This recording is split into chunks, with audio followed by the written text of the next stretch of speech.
한국의 옛날 이야기를 넘어 세상 모든 얘기를 재미와 감동의 마법으로 들려드리이다. 새로운 것이 더 즐거워지는 시간, 난 얘기술사요. 아주 오랜 옛날 드넓은 숲이 둘러싸인 외딴 마을에 정겨운 사람들이 살고 있었습니다. 이 마을은 기름진 땅과 따뜻한 마음씨를 가진 이웃들로 넘쳐나는 아주 평화로운 곳이었지요. 그런데 어느 날 멀리서 온 영향력 있는 귀족 드 발몽 가문이 이주해 오면서 이 마을에는 심상치 않은 변화가 찾아왔습니다. 한여름인데도 갑자기 눈보라가 몰아치는가 하면 전에는 없던 극심한 가뭄이 들어 땅이 쩍쩍 갈라지는 것이었지요. 그러나 더 놀라운 것은 산에서 내려온 2마리의 늑대가 귀신같이 마을의 가축들을 물어 죽인 뒤에 사람들이 잘 볼 수 있는 곳에 그것들을 가져다 놓는 것이었어요. 이 기이한 사건에 마을 사람들은 가장 연장자인 피터 노인의 말에 귀를 기울일 수밖에 없었습니다. 저것들은 단순히 한두 마리가 아니다. 그러니 방심해서는 안 될 걸세. 이 마을에 곧 비바람이 불어닥칠지도 몰라. 저 늑대들이 그걸 우리에게 경고를 보내는 경고일 수도 있어. 내가 이곳에서 수십 년을 살았지만 이런 불길한 징조는 처음 본다네. 저 늑대들은 단순한 짐승이 아닌 것이야. 피터 노인의 말에 마을 사람들은 해가 떨어지면 문을 걸어 잠근 채 밖으로 나오지 않았습니다. 괜히 마녀 따위의 저주 탓을 하며 불평 또한 쏟아내는 것이었죠. 하지만 이런 마을의 상황을 아는지 모르는지 마을 뒤편의 험준한 산속에는 속세와 동떨어진 채 움막을 짓고 사는 한 부부가 있었습니다. 이들은 오래전에 아들을 잃고 그 슬픔에 모시겨 이 산속으로 들어온 것이었지요. 그러던 어느 날 해가 뉘엿뉘엿 지던 때였습니다. 깊은 숲속 수풀에서 아니 글쎄 갓난아기의 울음소리가 들리는 것이 아니겠습니까? 그것도 사람의 발길이 전혀 닿지 않는 그런 숲 한가운데에서 말입니다. 그곳에는 정말 얇은 천에 쌓인 한 아기가 울고 있었어요. 그리고 그 울음소리는 멈출 줄을 모르는 것이었습니다. 그런데 그때였어요. 이런 아기 주변으로 번뜩이는 불빛들이 하나 둘 켜지기 시작했습니다. 자세히 보니 그것들은 모두 사납게 생긴 늑대들이었지요. 한두 마리였던 그 눈빛은 순식간에 불어났고 가장 무시무시하게 생긴 거대한 늑대 한 마리가 제 모습을 드러내는 것이었습니다. 그러더니만 사납게 울부짖는 것이었어요. 그러자 아기는 제 목청껏 떠나가라 더 크게 우는 것이었습니다. 아니 여보, 이런 오밤중에 웬 들개들이 저리도 울어댈까요? 얼마 전엔 한 마리가 울더니만 이젠 여러 마리가 한꺼번에 울어대니 뭔가 이상하지 않습니까? 아기가 있는 곳에서 꽤나 멀리 떨어진 움막의 아내 엘리나가 남편에게 말했습니다. 그러자 그녀의 남편 토마스가 대답했지요. 글쎄 말이오. 땔감과 먹을 것을 구하러 가야 하는데 설마 저놈들이 여기까지 오지는 않겠지? 하지만 늑대들의 울음소리는 멈출 기색이 없는 것이었지요. 이후 토마스는 늑대들로 인해 집 주변에서만 땔감을 구하는 날이 계속되었습니다. 그러던 어느 날 더 다양한 먹을거리들을 구해와야지 안 되겠다며 멀리 다녀오겠다 결심한 토마스였지요. 아내는 조심하시오 라는 말만 수십 차례 늘어놓으며 이렇게 덧붙였습니다. 어두운 밤중엔 절대 돌아올 생각하지 마시오. 저 아랫마을은 사람이 주인이라지만 이 산속은 아직까진 들개들이 주인 행세를 하는 것 같으니까 말입니까? 이런 걸 진작 알았다면 이런 산속으로도 들어오지 않았을 것을. 보따리를 맨 토마스는 별다른 대답 없이 고개만 끄덕이며 길을 나섰습니다. 그는 점점 더 깊은 숲속으로 들어가기 시작했지요. 사실 간간히 약초를 캔의 장에다 내다 팔아온 터라 그는 아주 귀한 약재를 찾기 위해 온 숲을 헤매고 있었습니다. 늑대에 대한 두려움은 잠시나마 잊어버린 채로 말이죠. 더욱 더 깊은 곳으로 발을 들이던 그때였습니다. 아니 저건 트러플이 아니던가. 아이고 잘 됐구나. 트러플이 있는 나무 가까이로 발을 옮기던 그 순간 아니, 근데 저건 또 무엇인가? 나무 밑동을 바라본 토마스의 눈에 아니 글쎄 2살 정도로 보이는 한 아이가 엉금엉금 기어다니고 있는 것이 아니겠습니까? 그것도 몸에 달라붙은 벌레들을 아주 자연스레 갖고 놀면서 말이죠. 아니, 어찌 이리도 깊은 숲속에 웬 어린아이란 말인가? 내 평생 살면서 이런 기이한 광경은 처음 보는군 그래. 아무리 두 눈을 씻고 봐도 아이의 부모는 보이질 않는 것이었지요. 이런 나무들로 꽉 들어찬 숲속에서 아이를 혼자 놔두고 갈 부모 또한 있을 리 만무하단 생각으로 말입니다. 어찌되었든 아이가 혼자 있는 연유를 더 궁금해하기도 전에 그는 아이 근처로 다가갔습니다. 그런데 그때였어요. 곳곳에서 으르렁거리는 소리가 들려왔고 곧 누런 이빨을 드러낸 늑대들이 아이 주변으로 몰려들었지요. 이에 토마스는 그 늑대들의 덫에 걸렸다 싶어 정신이 번쩍 들었습니다. 특히 보통의 멧돼지보다도 더 큰 늑대 한 마리가 눈을 부릅뜨고 서 있었으니까요. 이에 토마스는 그 자리에 멈춰 설 수밖에 없었습니다. 그는 천천히 보따리를 내려 열더니 그 안에서 작은 통 하나와 헝겊 그리고 부싯돌을 꺼내 들었어요. 이내 근처에 놓인 빈 나뭇가지를 잡아든 토마스는 헝겊을 감고 통 안에 기름을 뿌린 뒤 불을 붙이기 시작했습니다. 그런데 이러는 동안에도 늑대들은 이상하리만큼 차분한 것이었어요. 토마스는 얼른 활활 타오르는 횃불을 이리저리 흔들어댔지요. 그러자 더 이상 다가오지 못하던 늑대들이 조금씩 물러서는 것이었습니다. 이 순간 아이 곁으로 다가간 토마스는 천진난만한 눈빛으로 올려보는 아이를 품에 안아들었지요. 그리고는 재빨리 그 숲을 빠져나왔습니다. 쫓아오던 늑대 무리는 어느 순간 사라져 있었고 숲 밖으로 나온 토마스는 겨우 안도의 한숨을 내쉴 수 있었습니다. 아니, 누가 이런 숲속에 널 버려두고 간 것이란 말이냐? 뭐 어쨌든 간에 저놈의 늑대들이 널 잡아먹지 않은 것만도 다행인 것을. 허허, 이 녀석 봐라. 울지도 않고 참 신기하네. 살짝 미소를 보이던 토마스는 해가 지기 전에 얼른 집으로 향했습니다. 결국 깜짝 놀란 아내 엘리나와 마주한 그는 아이를 발견한 이야기를 들려주었지요. 그러자 아내는 토마스의 안위를 걱정하면서도 아이를 자신의 품에 안은 채 마냥 신기해만 하는 것이었습니다. 그러면서 아이가 남자아이치고 참 예쁘게 생겼다는 둥, 그런 숲속에서 어떻게 털끝 하나 안 다칠 수가 있냐는 둥, 오로지 아이에 대한 관심과 걱정만을 이어갔지요. 그러더니만 그렇다면 그런 늑대들 틈에서 아이의 부모도 무사하지 못했을 것인데 어디로 도망쳐갔다 해도 찾을 길이 없지 않겠습니까?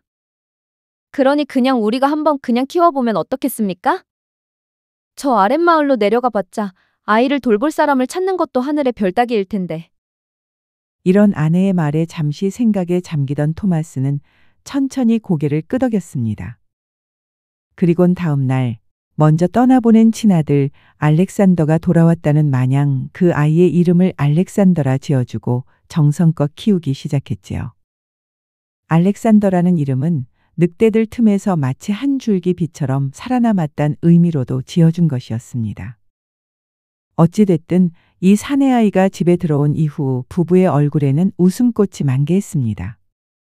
해가 거듭될수록 이들 가족은 더욱 돈독해졌지요. 그리고는 어느덧 알렉산더가 아장아장 걸음마를 뗄 즈음 토마스의 아내 엘리나의 배가 불러오는 기적이 일어났습니다. 그들이 더 이상 낳지 않으려 했던 그 자신들만의 진짜 아이를 말입니다. 아이가 태어나고 나니 어여쁜 여자아이였습니다. 이에 토마스 부부는 딸의 이름을 안나벨이라 지어주었지요.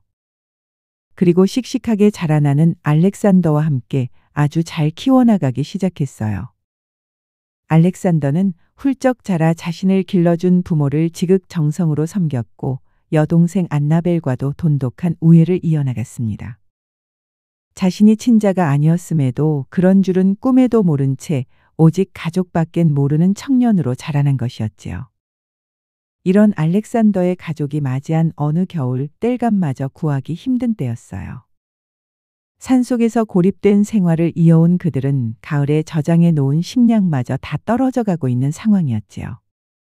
이틀 내내 굶주리기만 한 불쌍한 토마스 가족이었습니다. 그런데 이런 사정을 누가 알았는지 아침잠에서 깬 알렉산더가 문 밖을 나서곤 바닥에 놓인 무언가에 놀라는 것이었습니다. 그것은 죽어있는 멧돼지와 토끼 그리고 땔감으로 쓰면 더없이 좋을 나무더미인 것이었지요. 놀란 알렉산더는 아버지를 불렀고 가족 모두가 문 밖으로 뛰어나왔습니다. 아니, 이것이 뭔 일인가? 누가 이런 겨울에 이리도 귀한 것을 갖다 놓은 거야?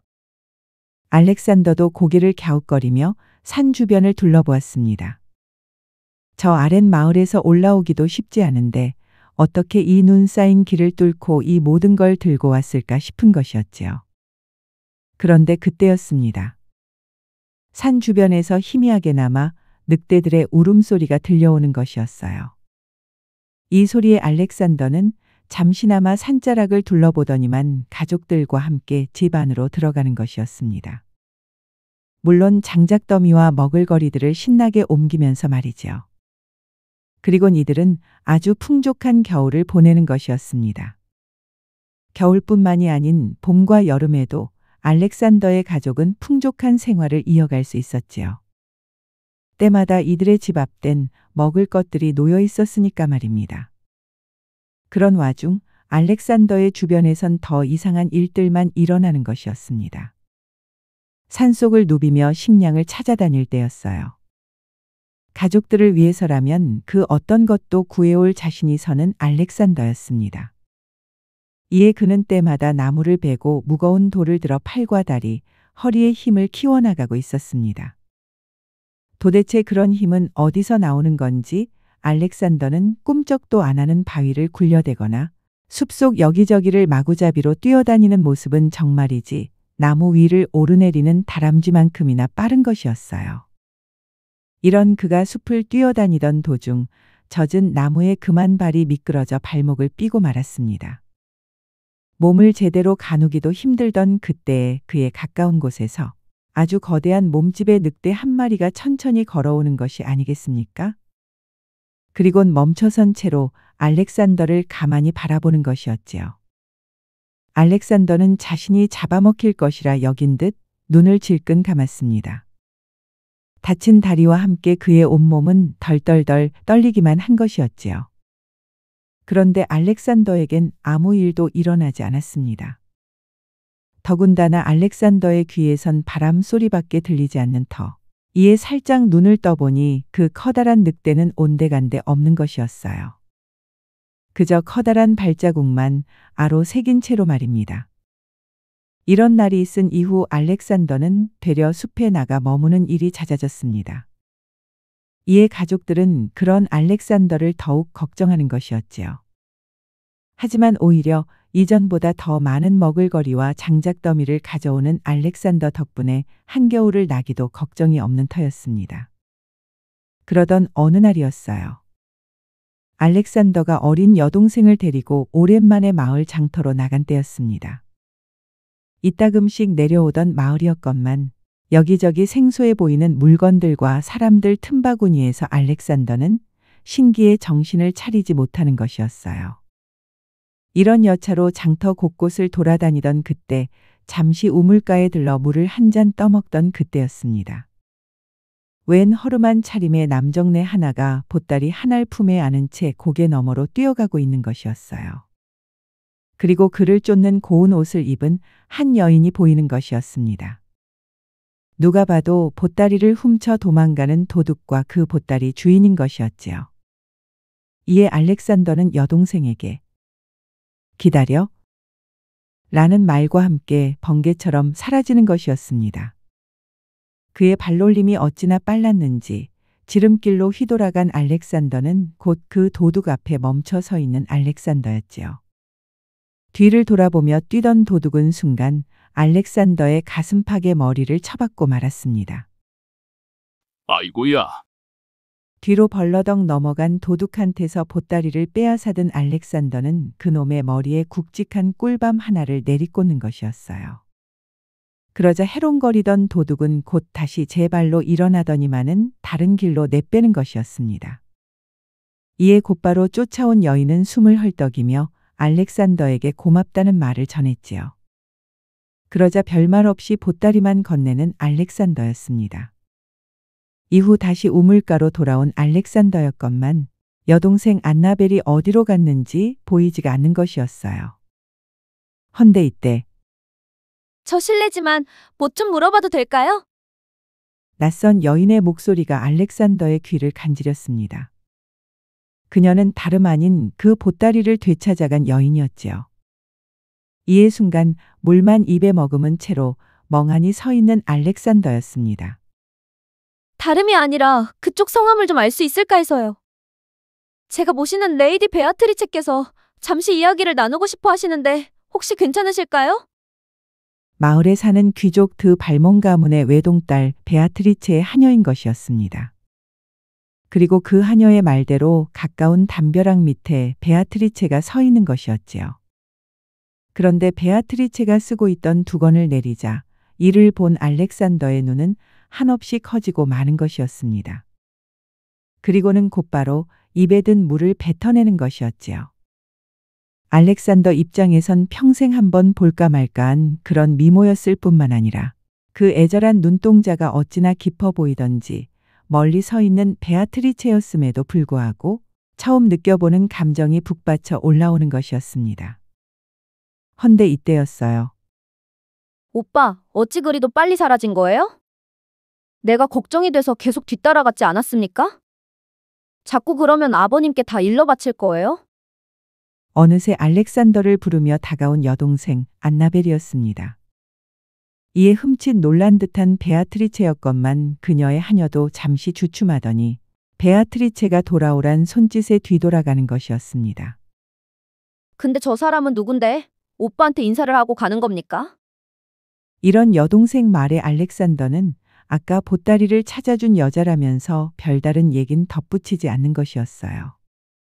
그리고 난 이들은 곧 장터를 빠져나온 것이었지요. 그래도 오빠, 괜한 남을 돕다가 오빠까지 해를 입을 수도 있으니 이젠 우리 부모님을 생각해서라도 절대 그러지 마세요. 이런 동생의 말을 들었는지 말았는지 앞만 보며 걷던 알렉산더는 연신 뒤를 돌아보는 것이었습니다. 그저 멀어져가는 베아트리체의 뒷모습만 눈에 담고 싶은 것이었지요. 이런 알렉산더는 숲속의 집으로 돌아온 뒤에도 그 베아트리체를 잊을 수가 없는 것이었어요. 자신에게 말을 걸어온 하녀를 두고선 그 지척거리에서 수줍은 미소를 보이던 그 모습이란 정말이지 꿈에서나 볼 법한 그런 것이었으니까 말입니다. 이에 알렉산더는 시도 때도 없이 멍한 표정을 짓곤 하는 것이었어요. 그랬다 보니 마을로 내려가는 일이 훨씬 잦아진 알렉산더였습니다. 물론 베아트리체의 집은 알 수가 없었건만 그저 오가는 길에 한 번이라도 마주치진 않을까 싶었더랬지요.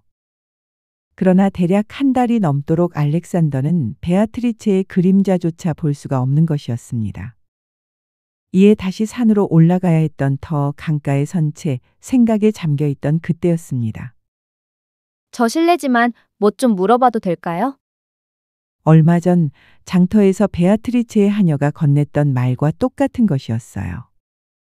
하지만 그 목소리만큼은 전혀 다른 것이었습니다. 이에 급히 뒤를 돌아보자 알렉산더는 그녀가 베아트리체임을 단번에 알아볼 수가 있는 것이었지요. 놀란 척하지 않으려 했건만 그의 얼굴에는 이미 당황한 기색이 역력했습니다. 갑자기 놀라게 해드려 죄송합니다. 얼마 전 장터에서 제 보따리를 찾아주신 분 같은데. 혹시 이 근처에 사시나요? 그녀의 나긋나긋한 목소리에 알렉산더는 금세 제자리에 주저앉을 것만 같았습니다. 그토록 한 번이라도 보려 했던 그녀가 바로 눈앞에서 말을 걸어오고 있었으니까요. 숲속에서 듣던 아름다운 새소리와도 같은 베아트리체의 목소리에 알렉산더는 잠시나마 할 말을 잊지 못하고 있었습니다. 네, 전 저 위에서 내려온 알렉산더라 하는데 당신의 성함은 어떻게 되십니까? 알렉산더가 말을 잇자 그 눈부신 미모의 베아트리체는 활짝 웃으며 자신의 이름을 이야기해 줬습니다. 그러더니 그때 제 보따리를 찾아주셨는데 인사가 늦었습니다요. 그때 성함이라도 여쭙고 싶었는데 혹시 일행분이 불편해하시지는 않을까 싶었어서요. 이 말에 알렉산더는 괜찮았다며 손사래를 쳤습니다. 그리고는 친동생이었다 말하며 지금은 혼자라고 안심을 시켰죠. 그러면서도 괜한 풀림만 만지작거리는 알렉산더였습니다. 그러자 베아트리체는 한 발 더 다가오더니만 근처에 멋진 나룻배가 있다며 그곳으로 안내하는 것이었어요. 이에 마음속으로는 기뻐하며 놀랐지만 아닌 척 고개만 끄덕이며 그녀를 따라 나선 알렉산더였습니다. 그때 정말 절 도와주셔서 얼마나 감사했는지 모릅니다. 마침 그 보따리에 귀한 보석들이 가득 들어있었는데 그걸 돈으로 바꾸러 가는 길이었거든요. 그걸 찾아주셨으니 제가 어떻게 감사를 표해야 할지. 제가 자주 걷는 이 강가에 와 계실 줄은 꿈에도 생각지 못했네요. 이런 베아트리체의 말에 알렉산더는 고개만 끄덕일 뿐 뭐라 말을 붙이지 못했습니다. 그렇게 그들은 빈 나룻배에 앉아 해질녘 노을을 바라보는 것이었지요. 그러면서 조금씩 이런저런 이야기를 나누는 그들이었습니다. 그리고는 어느새 어둑어둑한 밤을 맞이했지요. 전 더 늦었다간 집에서 또 꾸중을 들을지 몰라서요. 그럼 내일 이 시간에 다시 꼭 뵙도록 해요. 이 말에 알렉산더는 아쉬움을 뒤로한 채 작별 인사를 해야 했습니다. 그리고는 뒤돌아 걸으며 베아트리체와 나눈 말들을 하나씩 곱씹어 보는 것이었지요. 그녀의 아버지 바론트 발몽은 몰락한 기사 가문의 출신이었습니다. 그런데 그가 이 지역에서 가장 큰 부자이면서 대대로 명망 높은 백작 가문의 사위로까지 들어오면서 참으로 우여곡절이 많았다는 것이었지요. 그래서 처가의 눈치를 보는 동시에 그 권력을 마음대로 이용하는 일이 많았다는 것이었습니다. 이 마을에 들어온 지 얼마 안 된 때부터는 영주의 기사와 결탁한 것은 물론 온갖 사채업과 불법적인 일을 저지르며 마을 사람들을 괴롭히기 일쑤라는 것이었어요.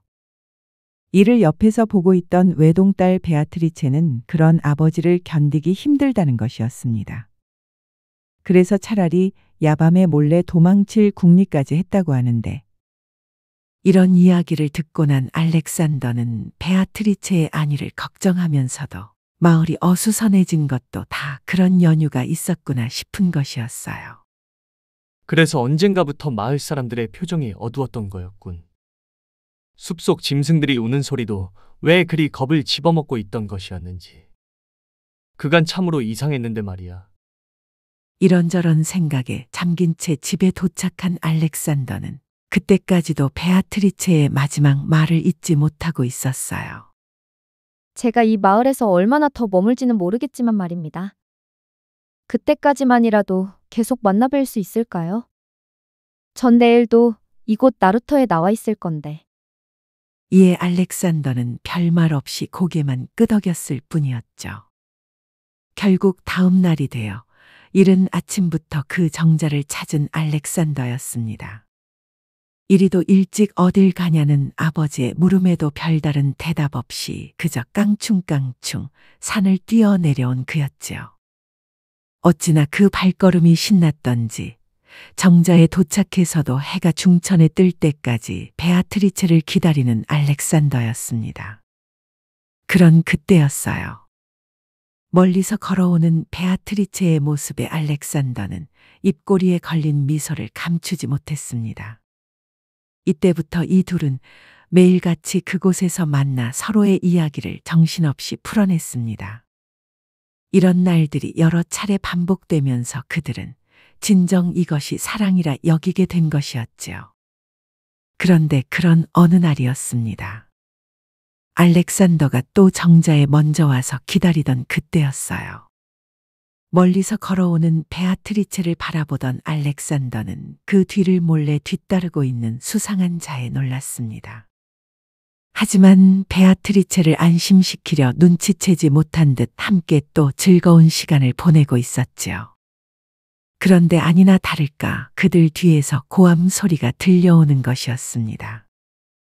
베아트리체, 이 망할 계집. 어디서 그런 천한 논팽이와 놀아나고 있다더냐? 이에 놀란 베아트리체가 뒤돌아보자 바로 그녀의 아버지 바론 드 발몽인 것이었어요. 그리고 그의 옆에는 덩치 큰 경호원이 5명이나 서 있는 것이었습니다. 아, 아버지, 인연을 있으라는 집구석엔 있질 않고 어디 그런 거지 같은 놈을 만나고 있었다더냐? 당장 집으로 돌아가지 못할까? 바론 드 발몽은 경호원 1명을 시켜 베아트리체를 끌고 가도록 했습니다. 이를 말릴 새도 없이 알렉산더 또한 곧장 남은 경호원에게 목덜미를 잡히고 말았지요. 마음 같아서는 금세 땅바닥으로 내동댕이 칠 수도 있었건만 알렉산더는 그럴 수 없었습니다. 베아트리체의 아버지라는 작자 앞에 금세 무릎이 꿇려졌으니까요. 이런 거지 같은 녀석이 어디 내 딸을 넘본다는 것이냐? 너 따위가 감히 우리 가문에 발을 들일 수 있을 줄 알았더냐? 바론 드 발몽이 호통을 쳤지만 이에 더 큰 소리로 윽박지르며 알렉산더는 잘못이 없습니다.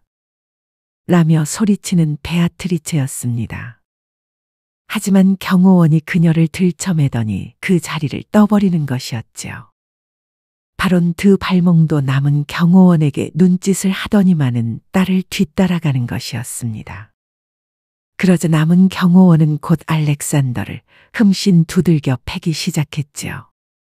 힘으로 막아 세우기 충분했건만 베아트리체가 멀어지는 모습에 그저 고개만 떨구는 알렉산더였습니다. 그리고는 바닥에 쓰러진 채 뒹구는 낙엽만을 바라보는 알렉산더였지요. 어느새 홀로 쓰러져 누워있던 알렉산더는 만신창이가 된 몸을 이끌고 집으로 향했습니다. 그가 집에 도착하자 이를 본 아버지 토마스가 놀라 연유를 물었지요. 그러자 제가 이제서야 제 짝을 만났는데 그 아비라는 작자가 글쎄. 알렉산더의 말을 전부 듣고는 아버지 토마스는 그만 흠칫 놀라고 말았습니다. 그리고는 그 베아트리체의 아버지 이름을 듣는 순간 기겁을 하는 것이었지요. 아니, 그것이 정말이드냐? 그 아비의 이름이 바론 드 발몽이라고. 놀라 재차 묻는 아버지의 뭔가 이상한 낌새를 눈치챈 알렉산더였어요. 그런데 그런 아버지 토마스는 맞다. 라는 알렉산더의 대답을 듣고 큰 소리로 성을 냈습니다. 그럼 당장 네가 말한 그 처녀는 있도록 하거라. 절대 다시 만날 생각은 추호도 하지 말고. 이런 아버지의 말에 어이를 상실해버린 알렉산더였죠. 자신을 위로해주기는커녕 평생의 반려자감이라 잃은 베아트리체를 아예 만날 생각조차 말라니. 오직 아버지를 비롯한 자신의 가족만이 유일한 지지자라 여겨온 알렉산더였건만 그에게는 어느새 한 번도 생각지 못한 서운함이 차오르기 시작했습니다.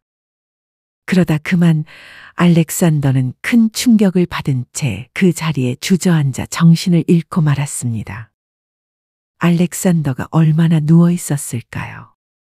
어느새 눈을 뜬 그의 앞엔 아버지 토마스가 앉아 있었습니다. 그리고는 방에 누워있는 아들을 향해 나지막이 말을 잇는 그였지요. 이제 정신이 좀 드느냐? 네, 아버님.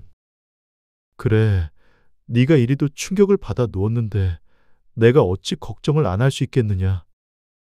네가 평생의 연인이라 이르기까지 했는데 내가 했던 말은 너무 서운해하지 말거라. 라며 한 번도 보이지 않던 눈물까지 보이는 아버지 토마스였습니다. 이에 알렉산더는 흠칫 놀라며 일어나 앉으려 했습니다. 아직 일어날 생각은 말거라. 무엇보다 네 몸부터 잘 다스려야 한다. 그것보다 일단 이내 말을 잘 들어보거라. 라며 무언가 작심을 했다는 듯 천천히 말을 이어가는 토마스였습니다. 너의 과거에 대해 여태껏 말 못한 것이 있었는데 말이다. 평생 숨길 생각은 추호도 없었지만 이제 꼭 말해줘야 할 것 같아서 말이지. 라며 있는 말은 정말이지 알렉산더를 또 한 번 기절시키고도 남을 만한 이야기였습니다. 넌 사실 내 친자식이 아니란다. 저 숲속에 혼자 있는 것을 내가 데려온 것이었지. 네가 늑대들에게 둘러싸여 있던 그때는 나도 그날이 마지막인 줄로 알았건만 어쨌든 널 그곳에서 구해왔단다. 하지만 시간이 지나고 보니 그 늑대들이 오히려 널 구해준 것일지도 모른다는 생각이 들더구나. 어찌 됐든 어린 너와의 첫 만남은 그런 것이었는데. 이런 아버지의 말에 그 어떤 대꾸도 하지 않는 알렉산더였습니다.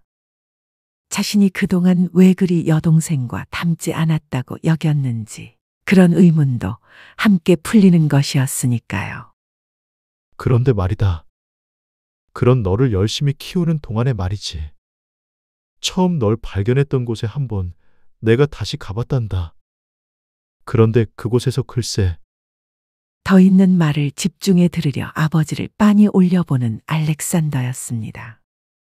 그 잘 보이지 않는 수풀 속에서 웬 활을 맞고 쓰러져 있는 한 여인을 발견했다는 거 아니겠느냐. 그런데 그 여인의 손목에 있던 팔찌가 글쎄 네 목에 걸려있던 그 목걸이와 똑같은 것이었다. 그래서 그 여인 옆에 있던 짐을 풀어보니 거기에서 이 천이 하나가 나왔단다. 라며 아버지 토마스는 곧 알렉산더의 눈앞에 천 하나를 꺼내 들었습니다. 이에 급히 일어나 앉은 알렉산더는 그 천에 적힌 글씨를 읽기 시작했어요.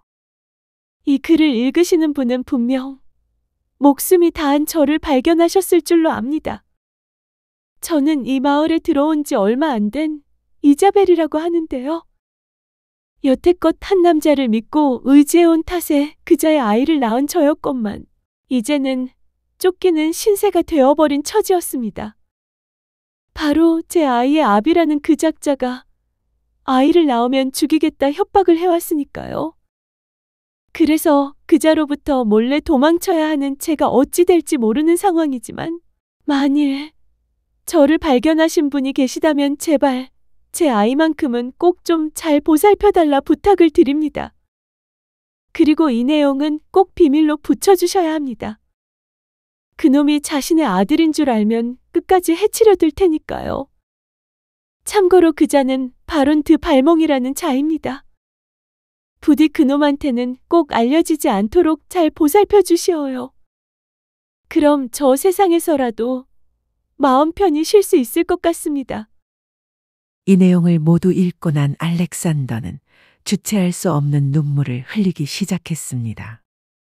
자신의 진짜 어머니가 그렇게 쓰러져 갔다는 사실에 말로 못할 슬픔이 밀려드는 것이었죠.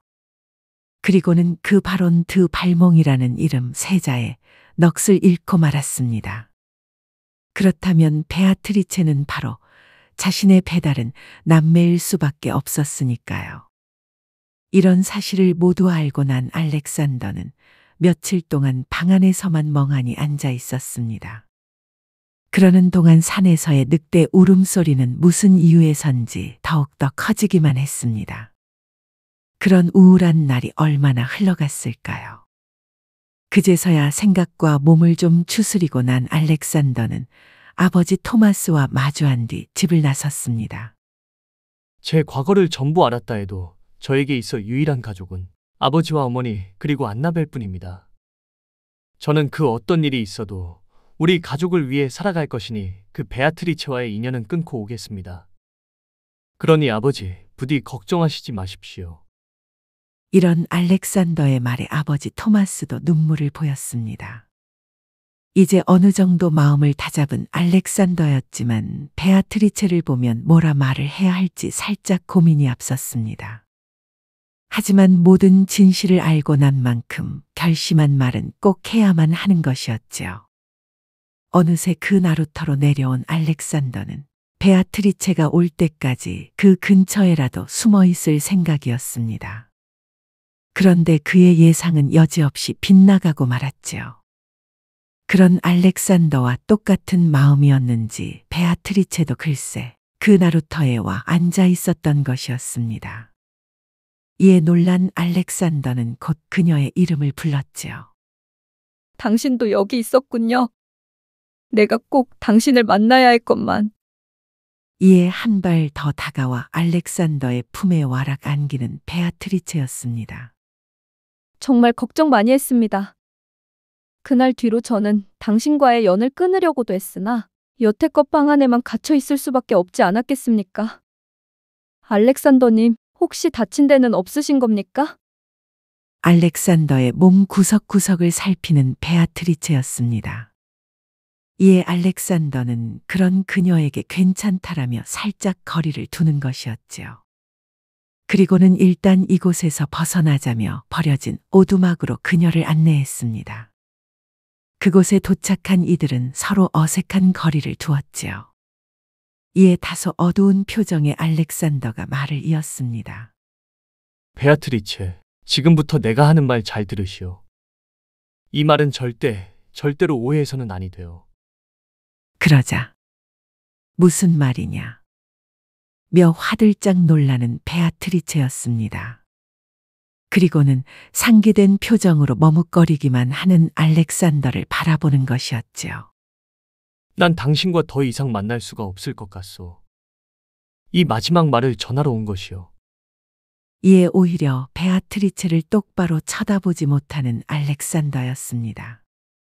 그런데 그때였어요. 갑자기 오두막 밖에서 뭔가 익숙한 목소리가 들려오는 것이었습니다. 집에서 몰래 나온 베아트리체였건만 그녀를 뒤쫓아온 베아트리체의 아버지 바론트 발몽이었습니다. 이제 너한테도 기회를 줬거늘.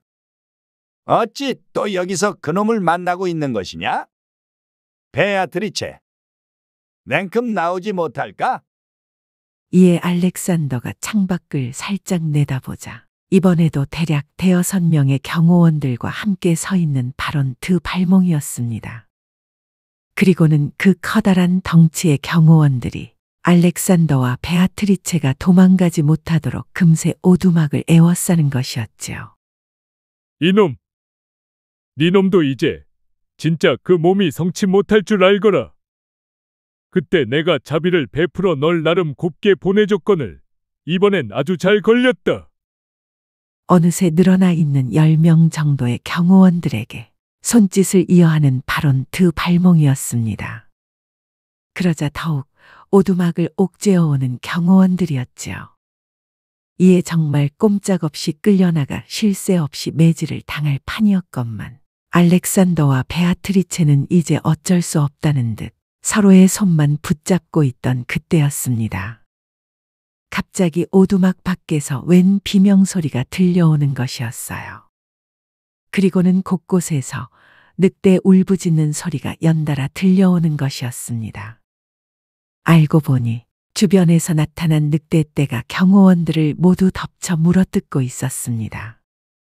금세 멀리 달아난 경호원들은 비명소리와 함께 쉴 새 없이 짖어대는 늑대들에게 쫓기고만 있었죠.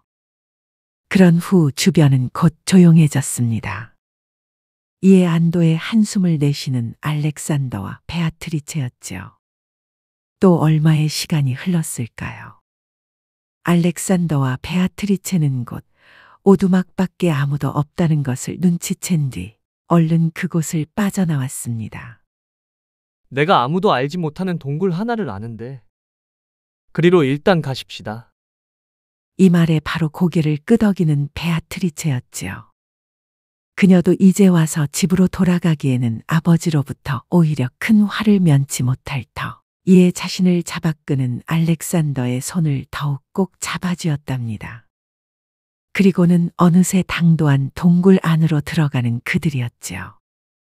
알렉산더님 댁은 이 산속에서 많이 들어가야 하나요?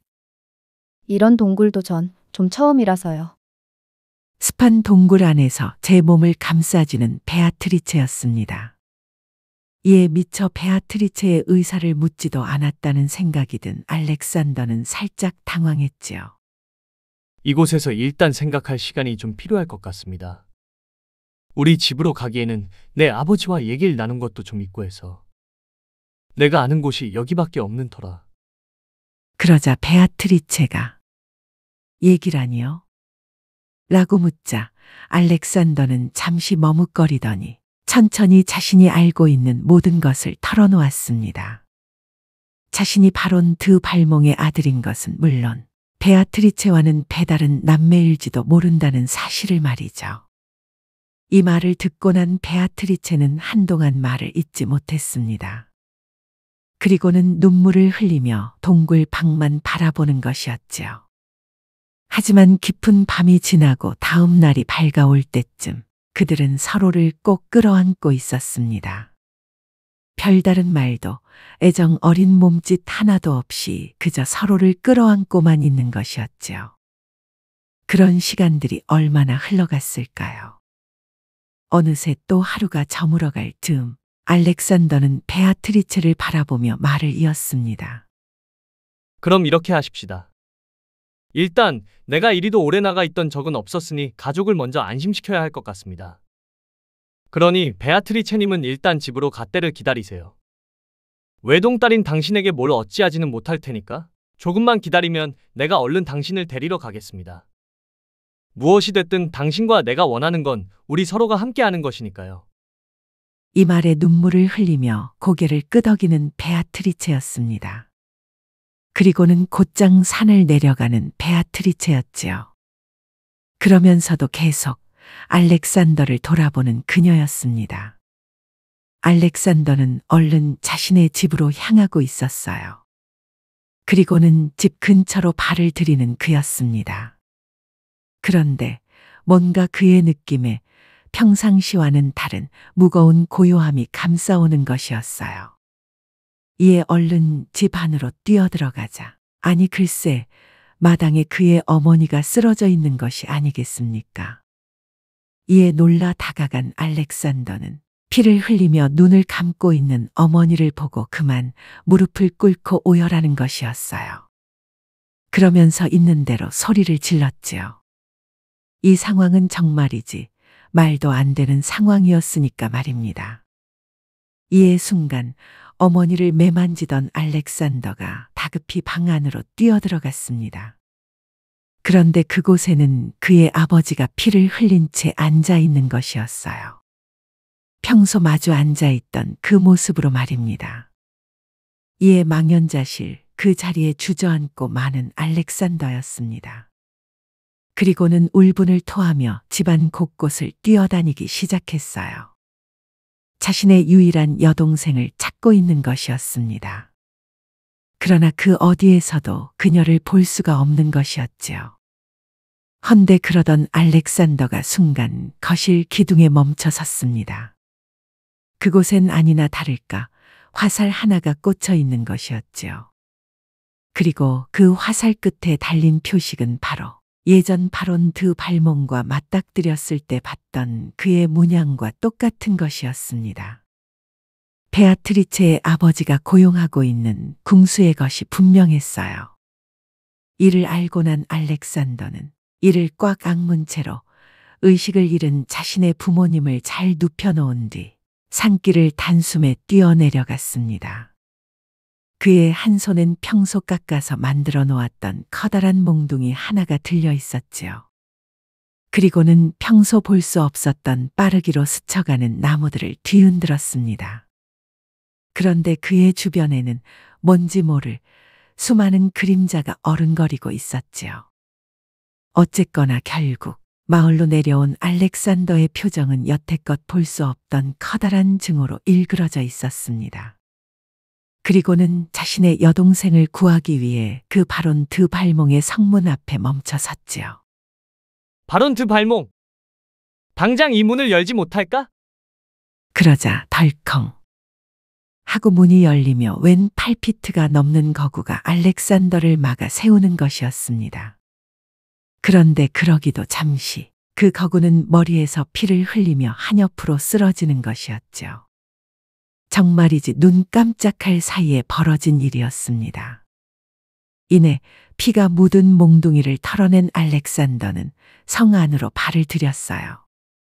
그러자 드넓은 마당 건너편의 높은 단상에 바로 그 바론 드 발몽이 앉아 있었습니다. 내가 그럴 줄 알았다. 네 가족이 사는 곳을 내 경호원이 알아냈건만 네놈이 감히 내가 제일 아끼는 부하를 그리 만들어? 여봐라, 뭐 하느냐? 당장 저놈의 사지를 잡아 묶어라. 이 말이 끝나기가 무섭게 곳곳에 숨어있던 부하들이 한바탕 몰려 나오기 시작했어요. 그리고 그 맨 앞에는 한때 알렉산더를 매질하던 7피트 장신의 경호원도 서 있는 것이었습니다. 이놈! 어째 그때 아주 덜 맞아 정신을 못 차렸나 보구나. 어디 네 부모처럼 너도 한 번 더 혼쭐을 내줘야겠구나. 이내 십수명의 경호원들이 한꺼번에 몰려오는 것이었습니다. 이에 몽둥이 하나로 몇 명을 치고 막아 세우는 알렉산더였죠. 하지만 때로 달려드는 경호원들의 힘에 점차 밀려 알렉산더는 그만 사지를 붙잡히고 말았습니다. 그런데 그때였어요. 알렉산더가 순간 휘파람 소리를 내자 갑자기 열린 성문 틈 사이로 커다란 늑대 한 마리가 뛰어들어오는 것이었습니다. 그러면서 닥치는 대로 경호원들을 공격하던 그 사이 여러 마리의 울음소리가 들려오더니만 수많은 늑대들이 그 성 안으로 밀려 들어오는 것이었죠. 정말이지 장관도 그런 장관이 없는 것이었습니다. 그러면서 그 늑대들은 곧 경호원들을 물고 뜯으며 그 성 안을 온통 아수라장으로 만들어 놓았지요. 이런 난리통이 어느 정도 끝이 나자 이곳 성을 지키던 부하들의 신음소리만이 곳곳에 남았을 뿐 늑대들은 알렉산더 곁으로 모여 그 바론 드 발몽을 노려보고 있는 것이었습니다. 내 동생은 어디 있느냐? 눈에 핏발이 선 채로 알렉산더는 곧 바론 드 발몽에게 물었습니다. 그러자 초점 잃은 눈으로 벌벌 떨던 바론 드 발몽은 손가락으로 어느 한쪽을 가리키는 것이었지요. 이에 그곳으로 뛰어가자 그 창고 안에는 커다란 쇠철통이 놓여 있는 것이었어요. 그 뚜껑을 황급히 열자 그 안에는 입에 재갈이 물린 동생 안나벨이 양손이 묶인 채 쪼그려 앉아 있는 것이었습니다. 이에 그녀를 꺼내 안아주는 알렉산더였지요. 이제 괜찮다. 얼른 집으로 가자꾸나. 기력이 빠져 축 늘어져만 있는 동생을 한 팔로 부축하며 그곳 마당을 빠져나가려는 알렉산더였습니다. 헌데 아니 글쎄 잠시 외출했다 돌아온 베아트리체의 어머니이자 바론 드 발몽의 아내 빅토리아가 넋이 나간 채로 서 있는 것이었어요. 그런 바로 그때였습니다. 순간 바론 드 발몽의 눈빛이 바뀌더니만 어딘가 지붕 위를 올려보는 것이었지요. 그러자 그 순간 안 돼요. 베아트리체의 외침 소리가 함께 들려오더니 그런 그녀가 알렉산더 앞을 막아 서는 것이었습니다. 그러자 그 순간 어디선가 날아온 화살이 그만 베아트리체의 가슴팍에 팍 하고 박히고 마는 것이었지요. 베아트리체? 안 돼! 놀란 바론 드 발몽이 황급히 달려왔습니다. 그녀의 어머니 빅토리아도 비명을 지르며 그 자리에 주저앉고 말았지요. 이에 박힌 화살을 바라보며 그대로 쓰러져 버리는 베아트리체였습니다. 바로 그 뒤에 서 있던 그 알렉산더의 품으로 말이죠. 황망한 표정이 된 알렉산더는 자신의 품에 쓰러져 누운 베아트리체를 보며 오열하기 시작했습니다. 먼 지붕 위에서는 바론 드 발몽의 부하인 궁수가 제 모습을 감추기 바쁜 것이었지요. 사실 진작부터 성 안의 늑대 울음소리에 놀라 얼마 떨어지지 않은 별채에서 달려나와 있던 베아트리체였습니다. 그리고는 마침 지붕 위의 궁수를 남보다 일찍 발견했던 것이었지요. 알렉산더, 부디 제 목까지 잘 살아주세요. 전 저 하늘에서라도 그저 당신만을 생각하며 기도하겠습니다. 나중에라도 우리 이 불행한 인연은 꼭 씻어낼 수 있기를 바래요. 라며 스르륵 눈을 감고 마는 베아트리체였습니다. 이에 더욱 비통한 눈물을 흘리며 울부짖는 알렉산더였어요. 이내 그의 곁으로 달려온 베아트리체의 어머니와 바론 드 발몽을 올려보던 알렉산더는 조용히 베아트리체를 내려놓은 채 자신의 동생을 데리고 그 성을 빠져나왔습니다. 차마 베아트리체의 아버지이자 자신의 친부이기도 한 그 바론 드 발몽을 복수의 몽둥이로 다스린다는 것은 결코 쉬운 일이 아니었죠. 어찌 됐든 숲속 집으로 돌아온 알렉산더는 자신을 길러준 부모님의 의식이 돌아올 수 있도록 그 옆을 뜬 눈으로 지샜습니다. 그러자 얼마 후 의식이 돌아온 그들이었지요. 그리고 난 이들 가족은 그 산을 떠나 양들이 가득한 어느 평화로운 양떼 목장에서 정착해 살기 시작했어요.